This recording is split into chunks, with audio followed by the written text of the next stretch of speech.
This is Sg2 Perspectives, a conversation with Sg2 experts and industry thought leaders about the biggest trends in healthcare and what we expect that's going to mean for the future of healthcare delivery. It was probably less about the status itself of being at AMC and more so about how critical it is for strategy teams at AMCs to be responsible for physician alignment, being that they simply manage more complex organizations and they're often dealing with multiple physician arrangements at a time. And overall, we were surprised to see how little strategy teams played a role in physician alignment, but at the same time, it kind of made sense depending on how you kind of looked at the organizations in the range. Welcome to Sg2 Perspectives. I'm your host, Trevor DaRin. I have with me today one of my newest colleagues, Mahaya Walker. She is co-leading all of our work in physician alignment. We're here today to talk about a recent strategy exchange. That's one of our networking groups we pull together of strategy leaders from around the country to talk specifically about physician alignment and ultimately zero in on less around the tactics of physician alignment that they're working on today and more around the role that strategy teams are taking in trying to align system priorities with physician alignment, both broad strategy and specific actions. Mahaya, thanks so much for joining. Really looking forward to hearing your insights. At the high level, I want to give us first an opportunity to touch on some of the trends we've been seeing and hearing in physician alignment, because that colors how and why we set up this discussion the way we did. One of the things that keeps coming up and was a big theme in the body of research we did last year around physician alignment was, although health systems pretty quickly acknowledge that their subsidies not working and even their ability to feel like they can connect downstream activities to try to offset that, they still feel like the math isn't quite working. At the same time, data shows employment by health systems of physicians continues to go up. We heard that in survey responses that most health systems said we're pretty much doubling down on employment right now.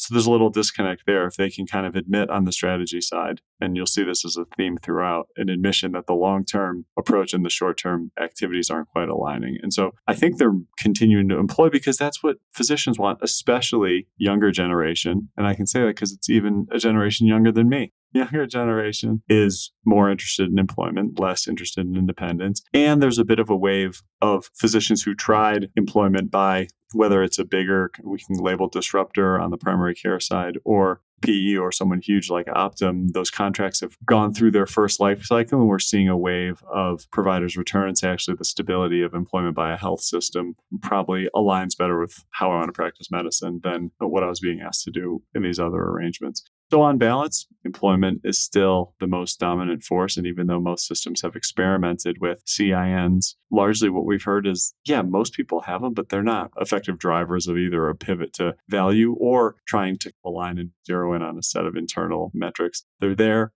they're working okay, but most systems haven't really kind of turned the screws on them. Mahaya, what have you heard? What do you think are a couple of big physician alignment trends that were underpinning this discussion, since we didn't really get into the tactical weeds? Yeah, I'd agree with all of what you just shared. A few things I would add. You're totally right. We're seeing the younger generation of physicians moving back towards employment as their model of choice. I think we're also seeing the older generation of physicians, those folks who are nearing retirement, and they're like, I'm kind of tired of the grind. I'd rather have a little bit more stability towards employment. And then you have those folks in the middle. That's where the bulk of providers sit, but it's also where there's the most unknown, and some are continuing to move towards employment with health systems, while others are still dabbling and testing the waters with disruptors. There's a lot more to be seen in the years to come. There's a lot to say about some of those generational differences. I also think you're totally right when it comes to the CINs. They're still pretty popular in terms of they're around, but are folks leveraging them to the utmost capacity? Are they taking full advantage of these structures? I'd say no across the board. CINs are only efficient in terms of ROI if you have providers who are high performing and are aligned as a group. If you're not putting in the work to get folks aligned and or kick the folks out who aren't aligned, or as our colleague Brian likes to talk about, creating a tiered model with your CINs, then you're not going to see the return on investment. Totally agree with everything you shared.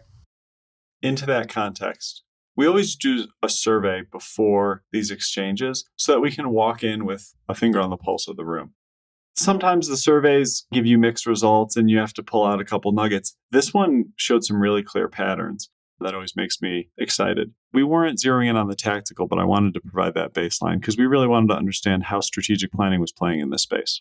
The first question we asked was using the RACI model. And for people who aren't familiar, RACI is an acronym: responsible, accountable, consulted, informed, to just show levels of involvement you can use to divide up responsibility in a team. I'm sure many people have used that model before.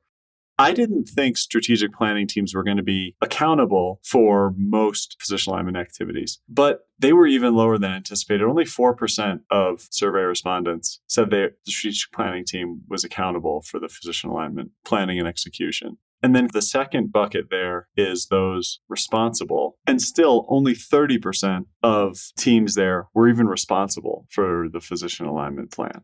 The majority were either just consulted or informed about the physician alignment plan. I'm not sure if that was surprising, but it tipped the scales a little more than I expected. Mahaya, did that result surprise you? It did surprise me when we got the original survey results that you just shared. However, I'll say when we got on the line with clients, the story that emerged was really interesting, almost like the devil was a little bit in the details there. There was a bit of what I will call a maturity gradient, ranging from your larger AMCs playing kind of the most active role in setting their organization's physician alignment strategy, to your smaller community hospitals, where they were more in the C and the I for RACI. So they're playing a less active role when it comes to physician alignment. It was probably less about the status itself of being at AMC and more so about how critical it is for strategy teams at AMCs to be responsible for physician alignment, being that they simply manage more complex organizations and they're often dealing with multiple physician arrangements at a time. And overall, we were surprised to see how little strategy teams played a role in physician alignment, but at the same time, it kind of made sense depending on how you kind of looked at the organizations in the range.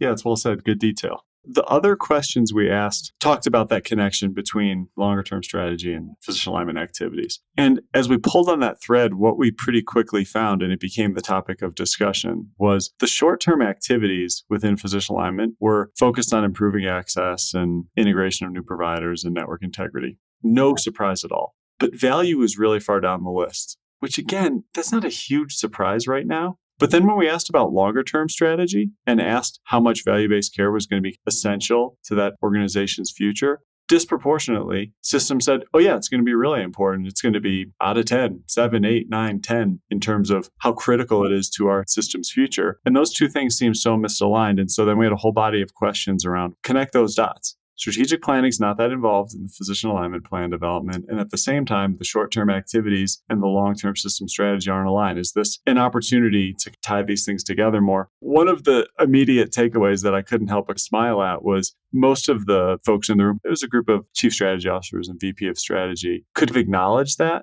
And at the same time, they're like, I don't think I want physician alignment on my plate. Like, this is big, time-consuming, complicated, challenging can of worms. And that's not necessarily what we're advocating, but we couldn't help but share the disconnect in the data there.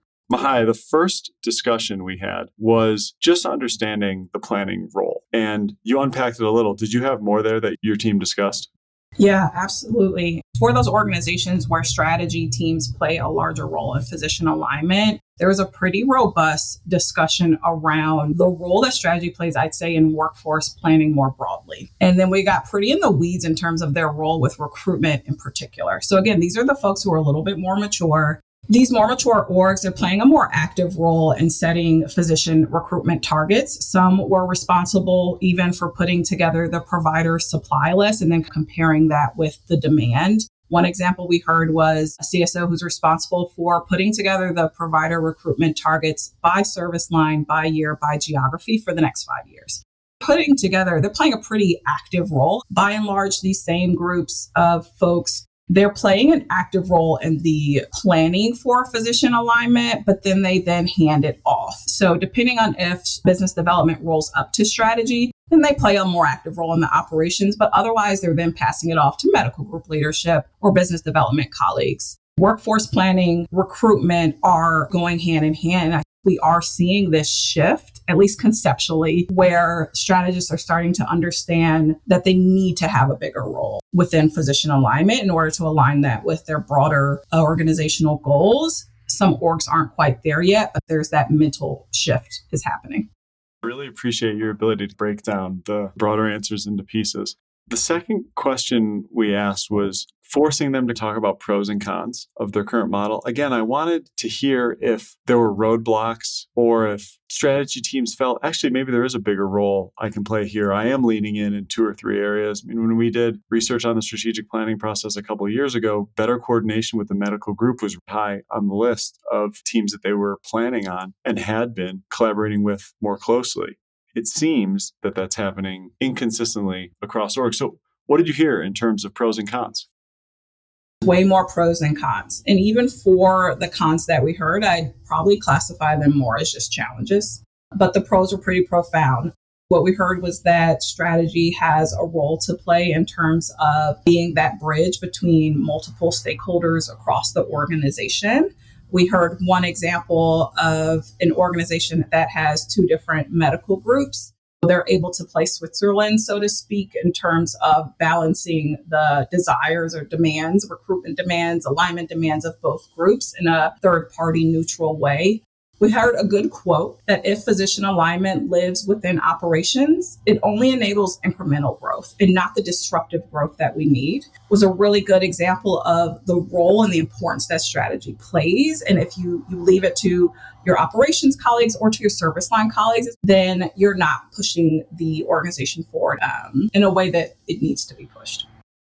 Yeah, the biggest con that I heard was largely strategy teams saying, I'm not sure we have capacity to take on something more like this. And the skill sets of a traditional strategy team and planners is very different than at least what physician alignment activity, often through liaisons or business development, looks like today. There's a lot of room for that to look different and feel like a more strategic level engagement rather than incremental one-off discussions. But I also understand that as a barrier.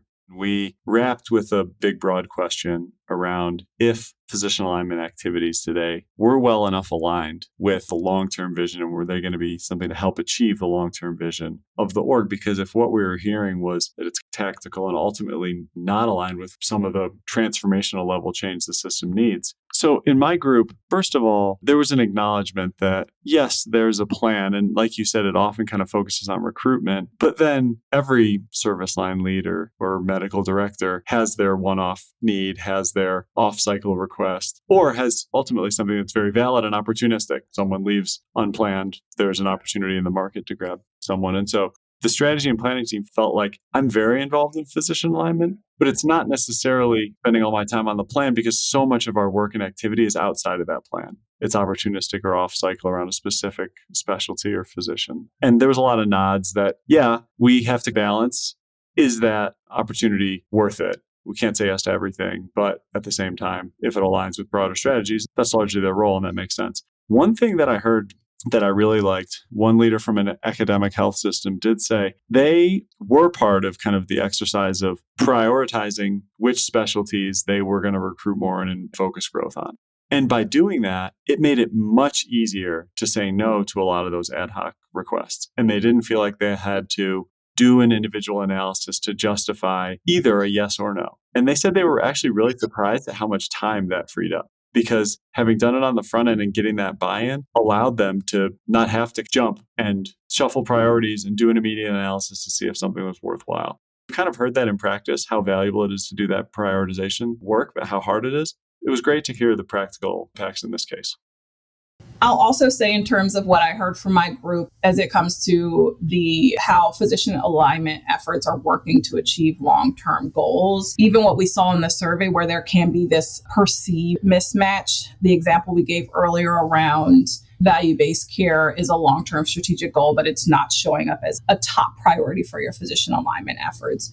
What we heard there was that it's almost like a false perception, because even though they have to place their efforts and prioritize those more immediate needs like access, like network integrity, referral integrity, it doesn't mean that they're not baking some of those longer term goals into those immediate needs. It may not rise to the top now, but they're thinking about it. They just have more pressing needs in the immediate term.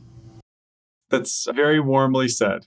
giving folks a long leash and a lot of credit. Appreciate it. Well, thanks so much for doing this debrief with me. I love these strategy exchanges. It's great to hear from folks. I feel like we could always keep them going much, much longer than everyone's schedules allow. But thanks for sharing your insights from our most recent discussion. Thanks for sharing your perspective.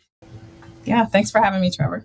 Thanks for listening. If you like this episode, please subscribe, rate, and review us, and/or follow us on Twitter and LinkedIn at Sg2 Healthcare. And if you want to talk more about innovative healthcare strategies, you can always email me at sg2perspectives@sg2.com. Finally, Sg2 is a Vizient company, and there are a bunch of Vizient podcasts that you might like. You could find them at Vizient /podcasts.